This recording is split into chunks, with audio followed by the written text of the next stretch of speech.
Hello दोस्तों, आप सभी का स्वागत है आपके अपने YouTube channel Sharda math expert में। दोस्तों, मैं हूं सोनू कुमार और आज आप लोग के लिए हम लेकर आए त्रिभुज का इम्पोर्टेंट क्वेश्चन जो कि हर साल 5 नंबर के पूछा जाता है।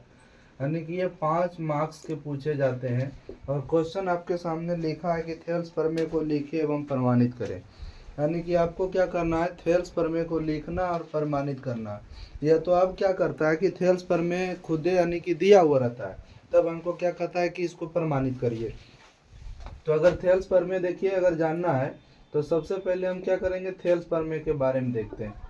थेल्स प्रमेय केकरा कहते हैं। देखिए, थेल्स का प्रमेय था त्रिभुज से रिलेटेड कि यदि किसी त्रिभुज में एक भुजा के समांतर खींची गई रेखा, ध्यान से सुनिएगा तो याद हो जाएगा।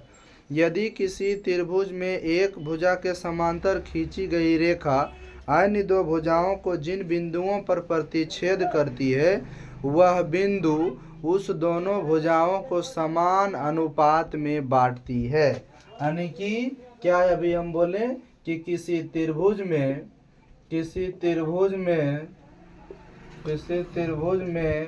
एक भुजा के समांतर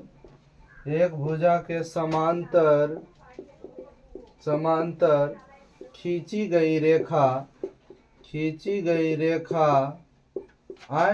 भुजाओं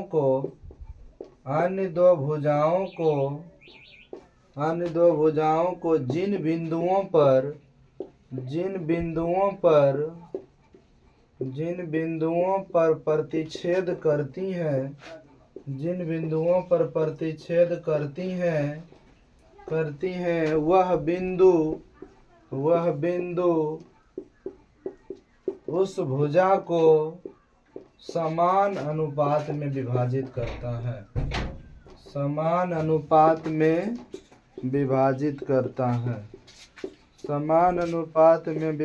करता है। ठीक है। तो यानी कि यहाँ पर हो गया कि किसी त्रिभुज में एक भुजा के समांतर खींची गई रेखा अन्य दो भुजाओं को जिन बिंदुओं पर प्रतिच्छेद करती है, वह बिंदु उस भुजा को क्या करता है, समान अनुपात में बांटने का काम करता है। ठीक है।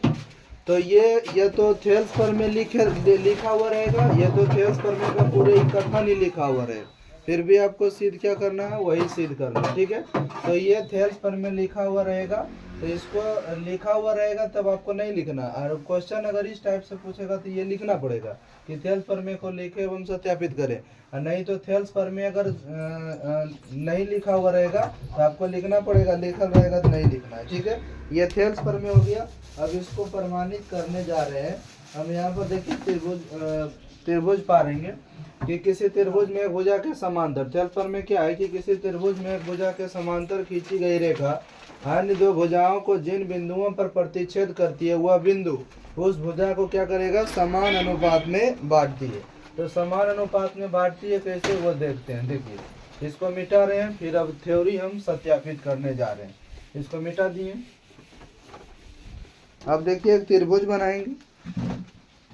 देखिए एक त्रिभुज बन गया ABC। अब यहाँ से देखिए ये क्या हम बताए थे कि एक त्रिभुज, किसी त्रिभुज में एक भुजा के समांतर, तो एक भुजा के समांतर ये समांतर खींच दिए D, एक भुजा के समांतर D एक रेखा खींच दी। तो एक भुजा के समांतर जो है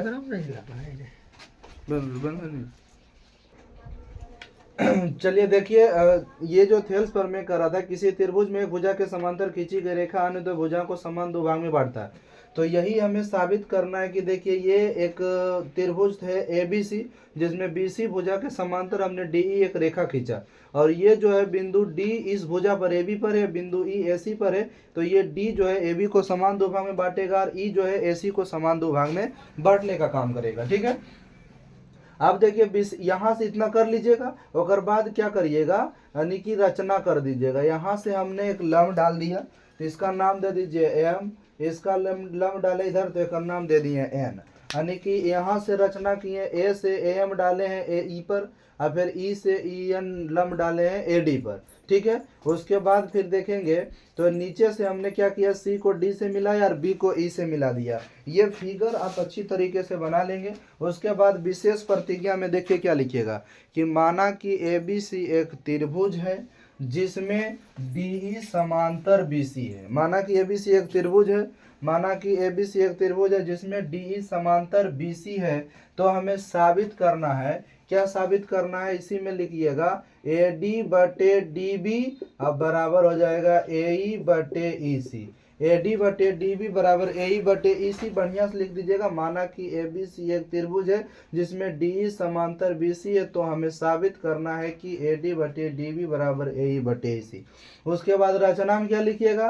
तो रचना में लिखिएगा डी से डी एम लंब ए ई तथा डी से डी एम लंब ए ई तथा ई से ई एन लंब ए डी पर डाला, एडी पर डाला। ठीक है, एडी पर डाला, इतना लिख दीजिएगा।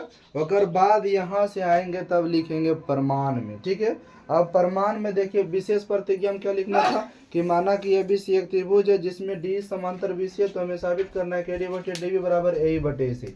रचना डी से डीएम लंब ए तथा ई से ई एन लंब ए डी पर डाला। अब यहाँ से प्रमाण में देखिए हम लोग क्या करने जा रहे हैं कि हमें साबित करना, देखो ए डी बटे डी बी साबित करना, आइए को देखिए ए ई बटे ई सी साबित करना। ठीक है, तो हम क्या करते हैं कि बारी बारी से दोनों त्रिभुज में हम चलेंगे।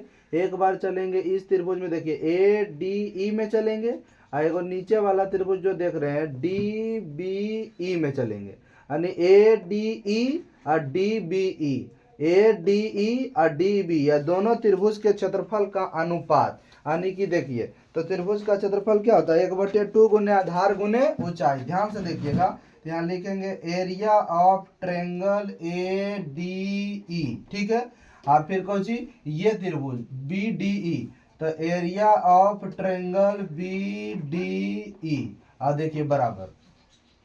अब यहाँ से त्रिभुज का क्षेत्रफल 1/2 गुने आधार गुने ऊंचाई होता है, तो 1/2 आधार, देखिए जिस पर लंब डाला जाता है उसको आधार कहते हैं, तो आधार हमारा कौन हो जाएगा? ए डी, तो आधार हो गया ए डी। और ऊंचाई कौन है? तो ऊंचाई ई से ई एन गया है, तो जाएगा कौन सी? आधार गुने ऊंचाई, ऊंचाई का मतलब ई एन हो गया।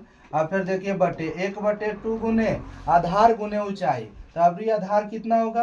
अब ये देखिए आधार इधर वाला जो है, यानी कि आधार वही रहेगा, और ये कैसा लंब है? बाह्य लंब है। देखिए ध्यान से देखिएगा, क्लास 9 का ये टॉपिक है, पढ़े होंगे आप लोग कि बी डी ई एक त्रिभुज है और इसके बाहर से लंब डाला गया, इसको बाह्य लंब कहा जाता है। तो ये देखिए आधार तो हमारा बी डी है, लेकिन लंब हमारा ई एन, ये बाहर वाला लंब है। 1/2 आधार बोलेंगे कौन चीज? डी बी, आधार बोलेंगे डी बी, और ऊंचाई हमारा वही रह गया ई एन। तो ई एन से ई एन कट गया, 1/2 कट गया, बच गया ए डी बटे कितना? डी बी हो गया। ये समीकरण हमारा कितना हो गया? 1 हो गया। ये समीकरण हमारा कितना हो गया? 1 हो गया। तो कैसे हमने किया? फिर से एक बार देखिए, त्रिभुज ए डी ई में एक बार चलना है, और फिर त्रिभुज बी डी ई में एक बार चलना है। 1/2 आधार आपका ए डी, ऊंचाई आपका ई एन, और फिर यहाँ इसमें आइएगा तो आधार डी बी और ऊंचाई आपका क्या वही रहेगा? वो बाह्य लंब था तो बाह्य ऊंचाई था तो ऊंचाई वही रहेगा। ये समीकरण कितना हो गया? 1 हो गया। उसके बाद अब क्या करते हैं कि विशेष प्रतिज्ञा और रचना को मिटाते हैं। विशेष प्रतिज्ञा में आपको वही लिखना, माना कि एबीसी एक त्रिभुज है जिसमें डी समांतर बीसी, तो हमें साबित करना है कि ए डी बटे डी बी बराबर ए ई बटे सी। रचना डी से डी एम लंब, देखिए डी से डी एम लंब ए ई तथा ई से ई एम लंब ई एन पर, यानी ई से ई एम लंब ए डी पर डाला।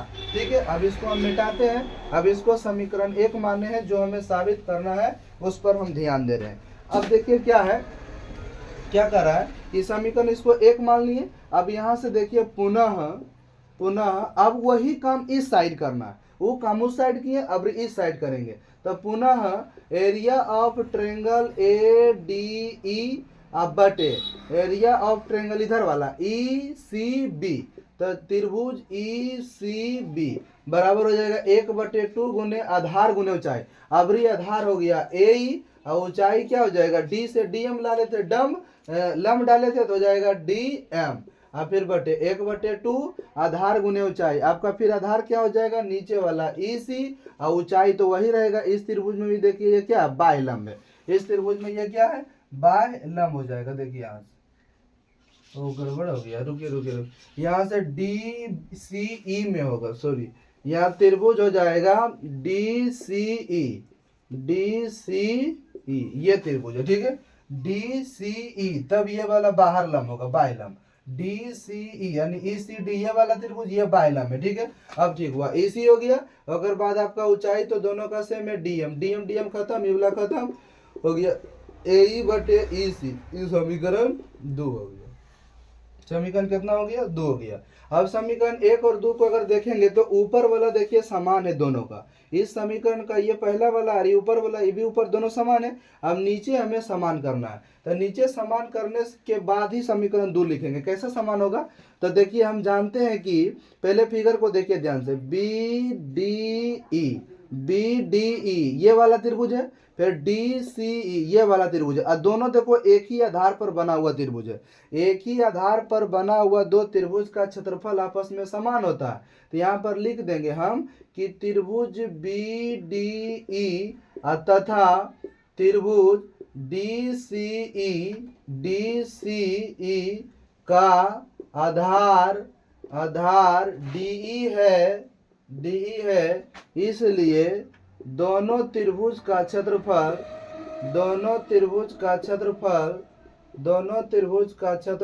समान होगा। दोनों त्रिभुज का क्षेत्रफल समान होगा। अब यहाँ से दोनों का समान हो गया, तो एरिया ऑफ ट्रायंगल ADE अब बटे एरिया ऑफ ट्रायंगल DCE, ये वाला, और DCE के जगह पर क्या लिख देंगे हम? BDE लिख देंगे, काहे कि दोनों त्रिभुज का क्षेत्रफल समान हो गया। अब यहाँ हो गया आपका AE बटे EC। अब समीकरण 1 और 2 को देखिए गौर से, एक तरफ बराबर है तो तुलनात्मक विधि से दोनों तरफ बराबर हो जाएगा। तो समीकरण 1 और 2 से क्या हो जाएगा? तो हो जाएगा आपका AD बटे DB अब बराबर AE बटे EC। यही हमें क्या करना था? साबित करना था। इतना करिएगा, 5 नंबर आपको मिल जाएगा, ठीक है। तो ध्यान रखिएगा कि पहले विशेष प्रतिज्ञा, फिर रचना, फिर प्रमाण।